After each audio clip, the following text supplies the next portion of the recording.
20h sur la télévision Futur Média. Bonsoir à toutes et à tous, bienvenue à cette principale édition. Les titres dans un instant. L'orage fait des morts à Mbane dans la région de Saint-Louis. Bilan, 4 personnes dont 2 enfants de 4 ans, une fillette de 15 ans et une dame âgée de plus de 60 ans. Côté matériel, les dégâts sont énormes. Plus de 2100 maisons ont été détruites. Le point dans cette édition. Benno Bokk Yakaar obtient 68 conseillers à l'issue du scrutin du Haut Conseil des collectivités territoriales. L'opposition, elle, se contente de 12 sièges, dont 3 pour Taxawu Dakar et 3 autres pour l'UCS d'Abdoulaye Baldé. La publication de ces résultats provisoires s'est tenue ce mercredi à la Cour d'appel au cours d'une séance solennelle. Les matières de physique et chimie de nouveau obligatoires pour les élèves inscrits en 4e, une mesure qui émane de la réforme du système éducatif, mais dont l'application risque d'être hypothéquée à faute de laboratoires fonctionnels pour abriter les expériences qui se rattachent justement à ces matières. À 5 jours de l'Aïd el-Kébir, le marché pas bien approvisionné en moutons selon une bonne frange de la population, une thèse battue en brèche par la direction de l'élevage qui ajoute que près de 139 000 moutons sont en vente cette année. Et puis, trouvailles des femmes pour faire face à la conjoncture et mieux préparer la tabaski, le système de tontine. Toutefois, particularité de cette cagnotte, elle ne porte pas sur de l'argent mais plutôt sur des produits, du bazin et des cheveux naturels entre autres. Et puis l'invité du 20h, il s'agit de monsieur Serigne Mboup, PCA de la SAR. Il est interviewé par Mamadou Ibra Kane, une interview que vous pourrez suivre tout de suite après ce journal. Voilà pour les titres, le développement c'est tout de suite.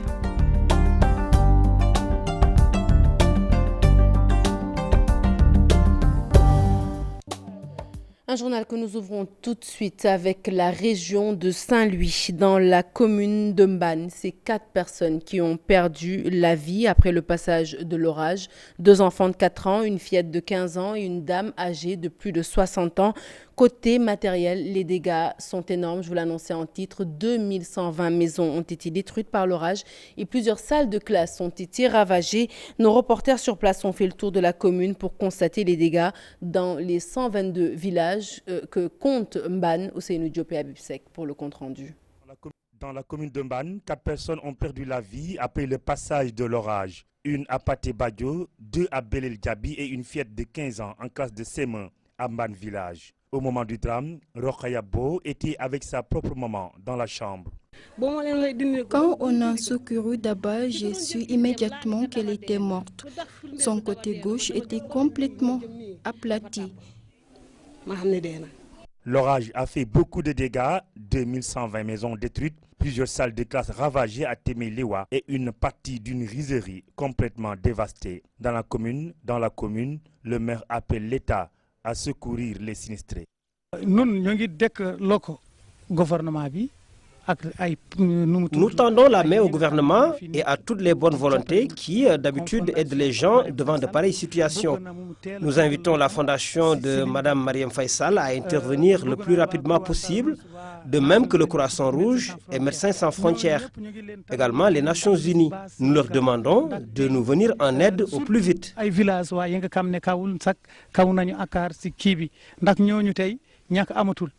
Dans plusieurs communes de la région, c'est le même scénario. Les autorités locales s'activent pour accompagner les victimes. L'appel que nous lançons, c'est que la population a aujourd'hui besoin d'aide. Et une aide urgente et conséquente pour vraiment les soulager. L'orage a fait 5 morts dans la région nord. À Saint-Louis, un enfant de 12 ans a perdu la vie. Dans la commune de Mbane, 4 personnes ont péri.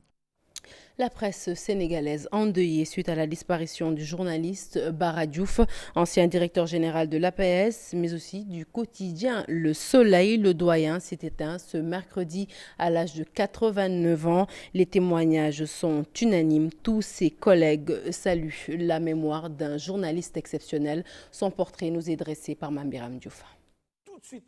Bara Diouf, l'homme à la plume d'or, est parti à l'âge de 89 ans. Le Sénégalais qui a grandi en Côte d'Ivoire est sorti du centre de formation des journalistes de Paris après avoir passé avec succès son baccalauréat au lycée Voltaire de la capitale française, après avoir été encouragé à s'inscrire dans ce lycée par Cheikh Anta Diop, l'égyptologue qu'il avait rencontré au quartier latin à Paris en 1955.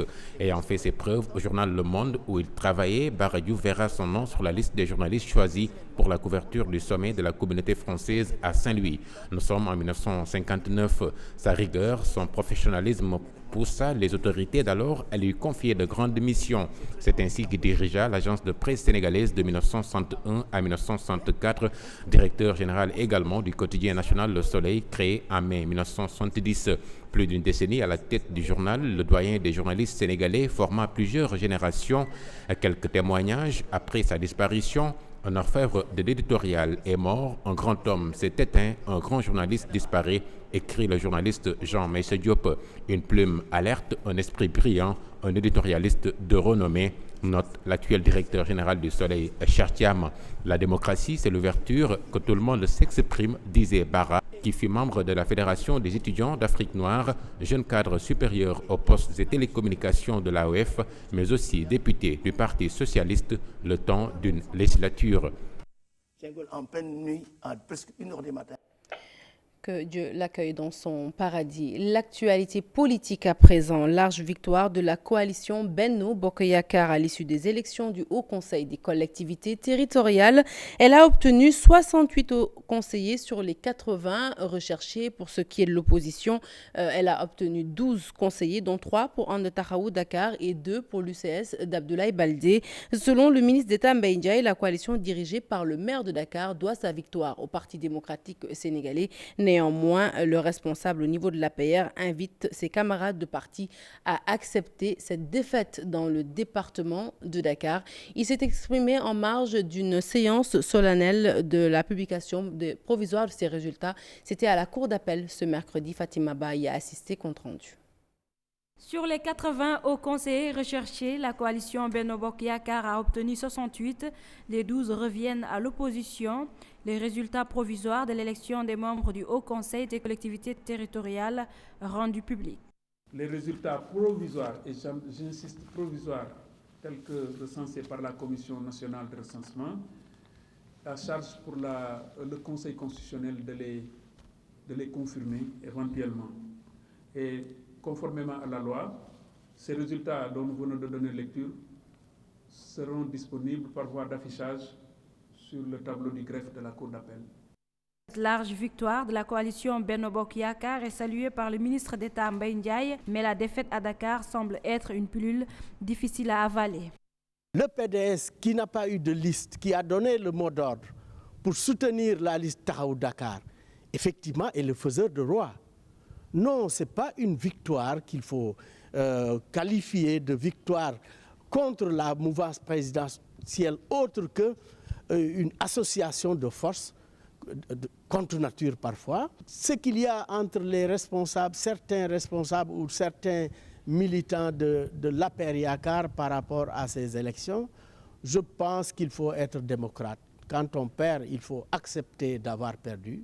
Après Dakar, la coalition Benno Bokk Yakaar a perdu à Gossas, Bounkiling, Birkilane et Foundiougne. Les responsables apéristes dans ces localités seront-ils sanctionnés?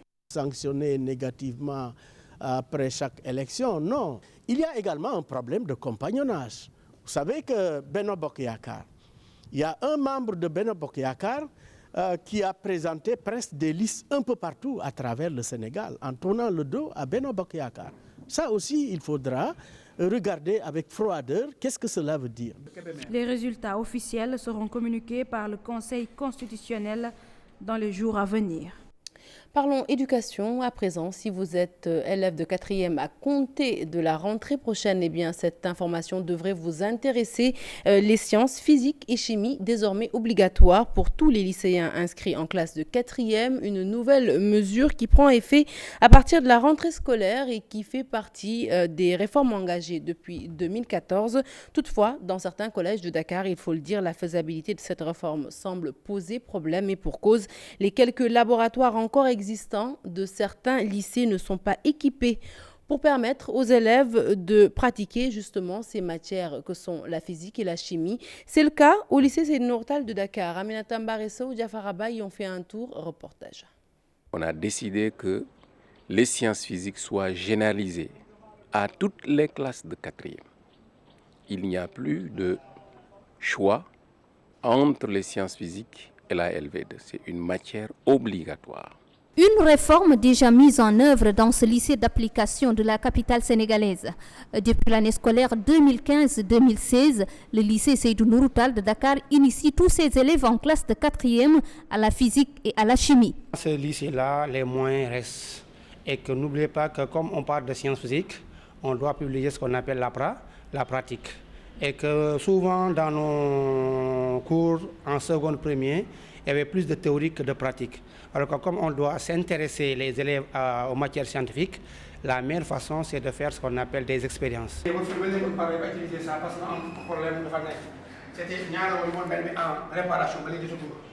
Sur ces images, le laboratoire qui sert d'expérimentation aux élèves, une salle vétuste dépourvue presque de tout. J'ai trouvé ce qu'on appelle les voltmètres et on est au XXe siècle. Même si on peut présenter les élèves comme ça, on ne pouvait plus parler de ce qu'on appelle de numérique. Ça veut dire avoir ce qu'on appelle des voltmètres numériques. Là, on a ce qu'on appelle des voltmètres à aigu. Là, ça permet d'introduire les notions d'électricité, mais n'empêche qu'on peut avoir ce qu'on appelle des matériels qui poussent les élèves à plus participer, à aimer ce qu'on appelle la matière. La physique et la chimie, des matières où la pratique s'impose, des blocs scientifiques et techniques suffisants, bien équipés, une priorité pour pousser les élèves vers les matières scientifiques. Depuis les indépendances, nous n'avions que 8 blocs scientifiques et technologiques. Ces 8 seront réhabilités et seront équipés à nouveau. La Banque mondiale est en train de construire 20 autres qui seront équipés également. Depuis la tenue des assises sur l'éducation nationale et les concertations sur l'enseignement supérieur, le gouvernement du Sénégal veut renverser la tendance. Une école avec des élèves plus ancrés sur les matières scientifiques. Ces supports et manuels vont accompagner les réformes, mais suffisent-ils pour pousser les élèves à s'intéresser aux matières scientifiques? Éducation toujours. Sachez que parmi les réformes entamées dans le système éducatif figure également la révision des formats d'études d'histoire et de géographie. Le projet a réuni des enseignants des disciplines concernées. C'était au cours d'un atelier qui s'est ouvert ce matin. Je vous propose d'écouter un chargé de projet. Il est au micro d'Aminata Mbaresso et Pape Sangone Mbaya. Aujourd'hui, on parle de nouvelles réformes du bac, de nouvelles formats du bac et du BFM. Donc, nous avons dit que il ne faut pas les phases tests, comme l'a dit un des panélistes à l'intérieur. Donc les phases tests sont organisées dans quelques établissements du Sénégal.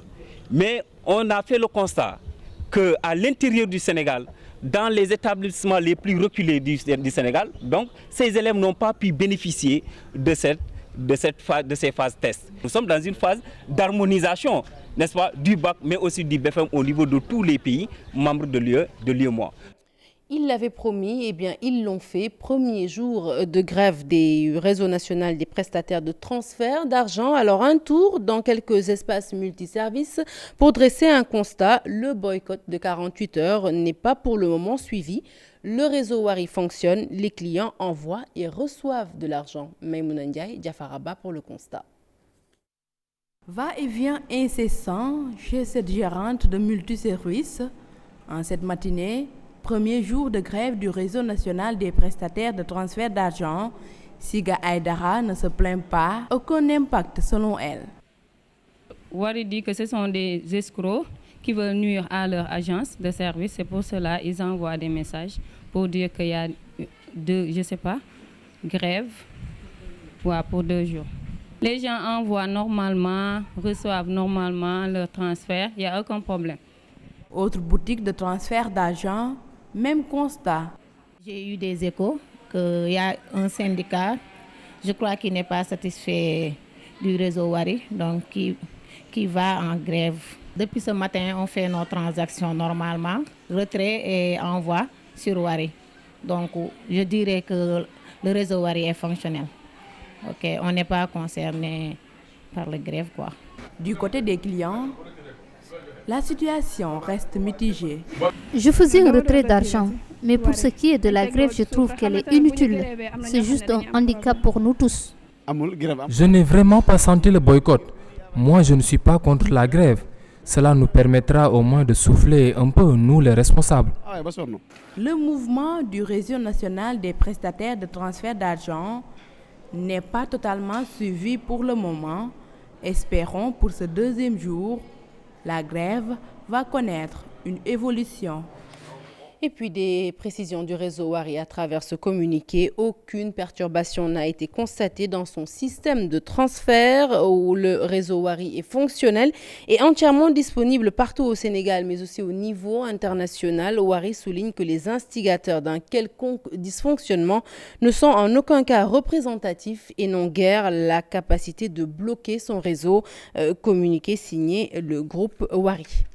L'actualité judiciaire à présent, elle concerne les avocats de l'État du Sénégal qui dénoncent ce qu'ils considèrent comme une mauvaise foi des conseils d'Aïda Diong. En conférence de presse, ils ont déclaré que la Cour suprême n'avait fait qu'appliquer la loi conformément à l'article 52 du Code pénal. En outre, ils précisent que la saisie des biens de l'ex-sénatrice libérale ne concerne que ces biens qui ont été confisqués. Ils étaient en conférence de presse. Papa Ning y a assisté, le compte-rendu. L'ensemble des arguments d'Aïda Diong et ses avocats ne tiennent pas la route pour les avocats de l'État. Ces derniers n'ont même pas daigné lire l'arrêt. La Cour suprême n'a fait qu'appliquer la loi selon eux. Délit prévu par l'article 153 du Code pénal est puni des peines de l'article 152 du même Code, à savoir, s'il s'agit d'un simple particulier, un emprisonnement d'1 à 5 ans. S'il s'agit d'un agent civil ou militaire de l'État, d'un emprisonnement de 5 à 10 ans. La Cour suprême a fait une substitution de dispositif en appliquant l'article 52 du Code pénal. Les conseils de l'État balaient d'un revers de main l'article 31 brandi par la défense. La prétendue violation de l'article 31 du Code pénal à laquelle s'arc-boute la condamnée ne résiste à aucune analyse sérieuse. Comment en effet peut-on procéder à la répartition du produit du crime entre la condamnée, son mari et son fils? La peine de confiscation porte sur tous les biens produits de l'infraction. Il est en effet inconcevable que des biens obtenus par la commission d'un crime ou d'un délit fassent l'objet d'un partage entre les auteurs et ses ayants droit. Maître Samba Biteye et compagnie s'indignent des propos et qualifient la Cour suprême de bras armé de l'exécutif. Ils ont aussi apporté des précisions sur les biens confisqués. La Cour de cassation a dit ordonne la confiscation des biens saisis. Ordonne la confiscation des biens saisis. Ce sont donc uniquement les biens qui ont été saisis au début de la procédure. Ce sont ces biens-là qui ont été confisqués. Les avocats de l'État, pour étayer leur thèse, ont beaucoup fait appel à la jurisprudence française. Ils campent sur leur position selon laquelle la Cour n'a fait que rendre justice. Allez, nous quittons la capitale Dakar, direction Kitane, dans la commune de Notodjobas. Sur place, cela fait bientôt 5 ans que des poteaux électriques ont été implantés dans la commune et pourtant, cette dernière est toujours plongée dans le noir. Une situation insupportable pour ses habitants. Ils étaient dans la rue ce mercredi pour crier leur ras-le-bol et demander l'électrification de leur localité dans les meilleurs délais. Charanta Diop, c'est la tire pour la correspondance.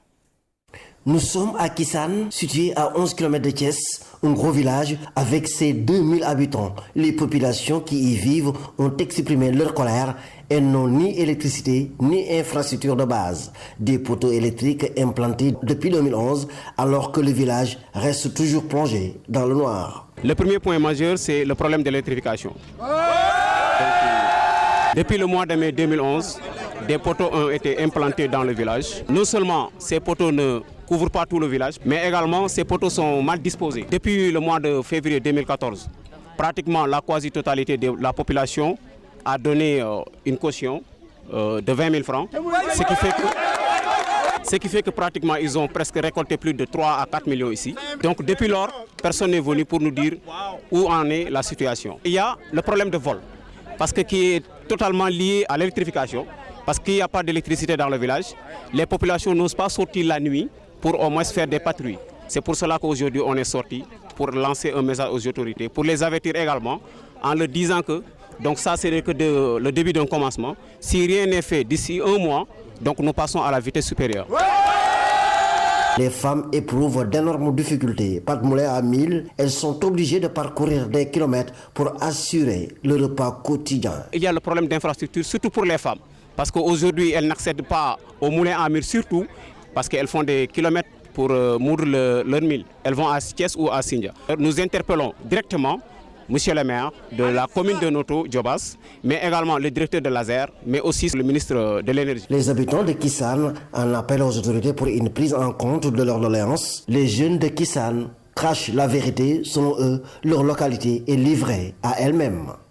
L'actualité, c'est également la Tabaski. Eh bien, à 5 jours de la fête de l'Eid Kébir, nombreux sont les Sénégalais qui se plaignent d'un manque de moutons sur le marché.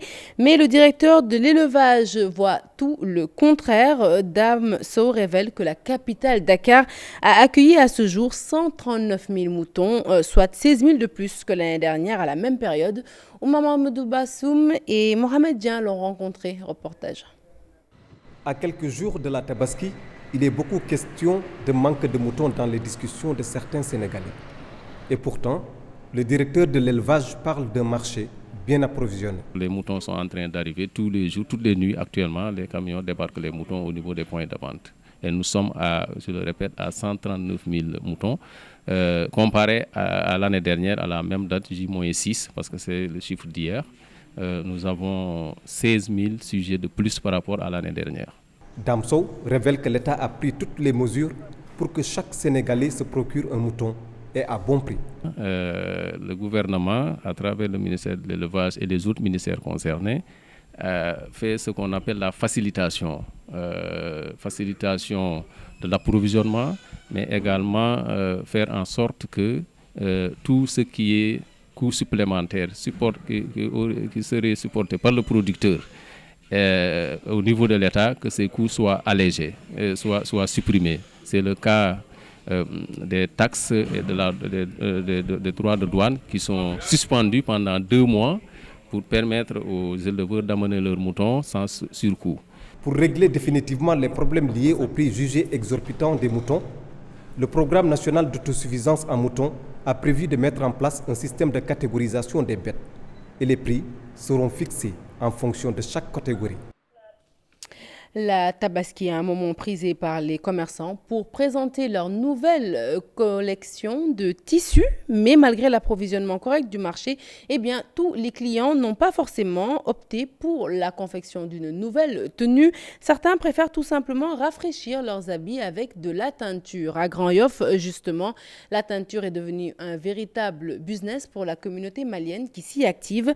Mais interrogés par nos reporters, les teinturiers sur place nous avouent que les clients se font encore désirer. Souleymane Touré et Diafaraba pour les détails. À 5 jours de la fête de Tabaski, la clientèle n'est pas encore au rendez-vous chez les teinturiers de Grand Yoff. Conséquence, le chiffre d'affaires a considérablement baissé comparé à celui de l'année dernière.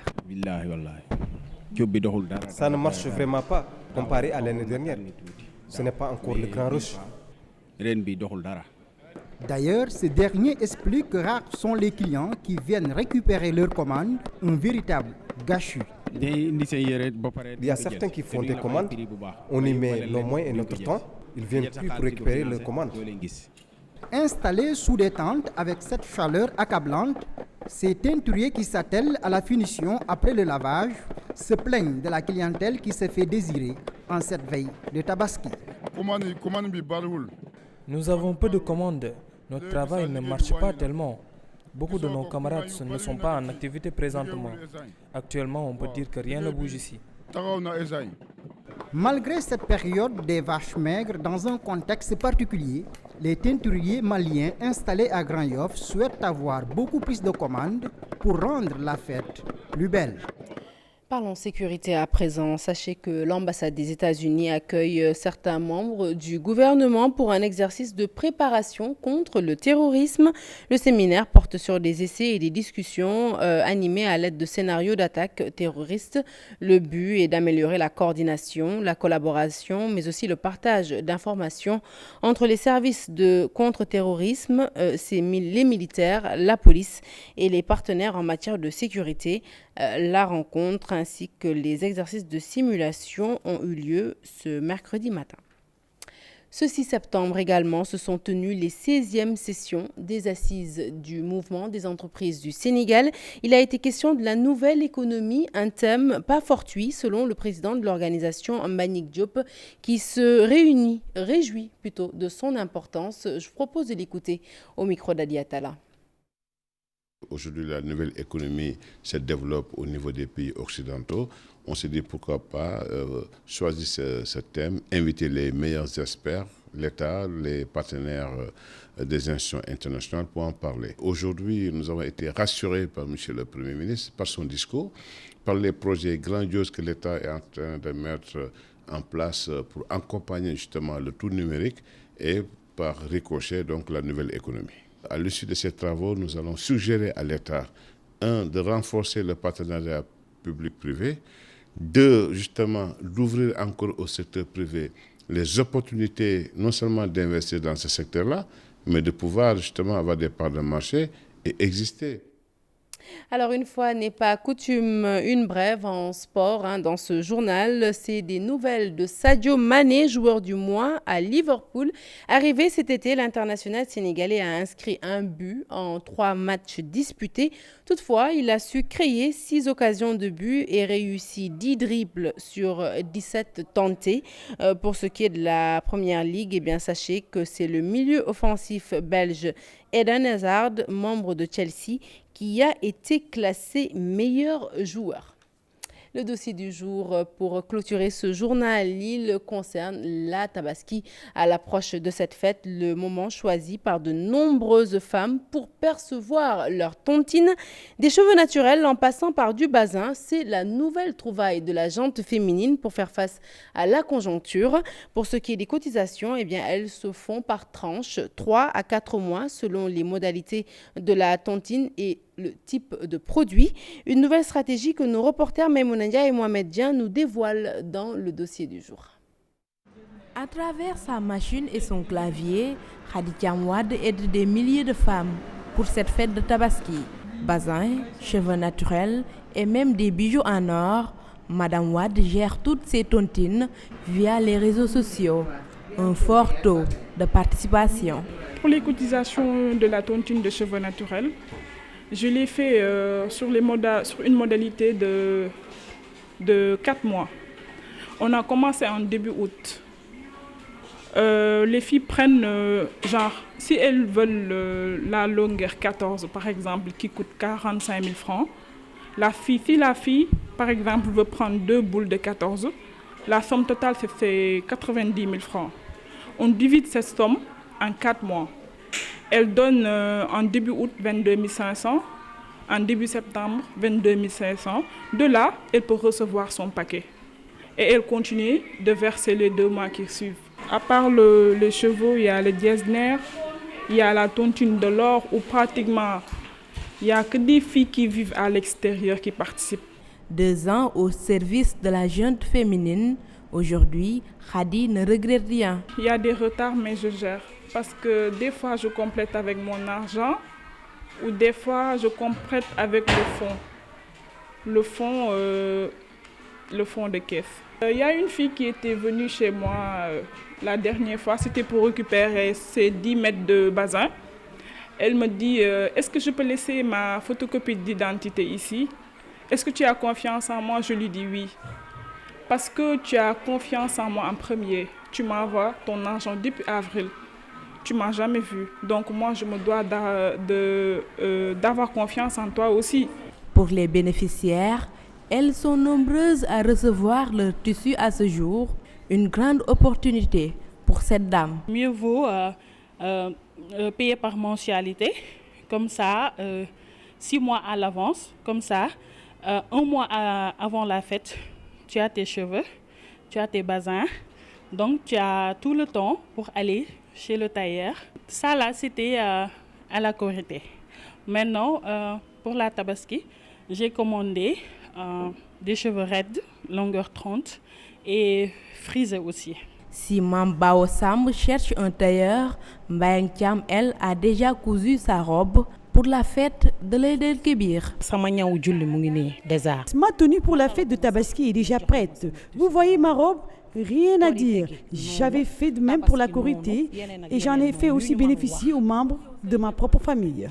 Cette activité est rendue possible grâce au soutien de son mari, résident en Suisse, et qui lui envoie les tissus. Les Sénégalaises réputées coquettes, fin prête pour la fête. Maïmouna Ndiaye, merci. Merci également à vous de nous avoir suivis. Fin de ce journal. Prochain rendez-vous de l'information, le tout en images à 0h. L'info qui continue sur votre site www.igfm.sn. Et tout de suite, je m'en vais passer le témoin avec Chérif. Bonsoir Chérif.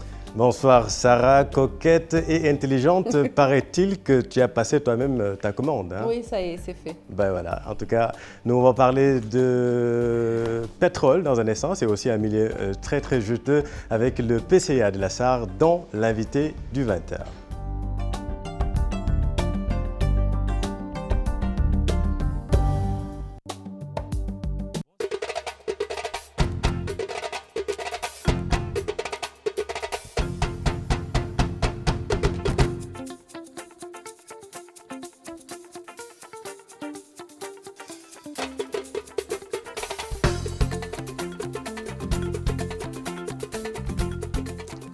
Mesdames, Messieurs, rebonsoir et merci de choisir la télévision Futur Média pour vous informer. Ça sent bon le pétrole et le gaz au Sénégal. Notre pays est-il promis à un lendemain meilleur après l'exploration? L'exploitation est-elle vraiment une autre paire de manches? Et quand est-ce que nous allons voir les gazoducs et les pipelines à l'œuvre? Mamadou Ibra Kane, bonsoir. Je m'attendais à ce que tu nous parles de la Tabaski puisque nous sommes à 4 jours de l'Aïd. Bonsoir Chérif, j'imagine tu es sûrement préoccupé par le mouton comme beaucoup d'autres téléspectateurs. Bellera pas, nos cordes restent encore suspendues. Mais Chérif, je ne vous parle pas ce soir du mouton, mais plutôt du pétrole en recevant le président du conseil d'administration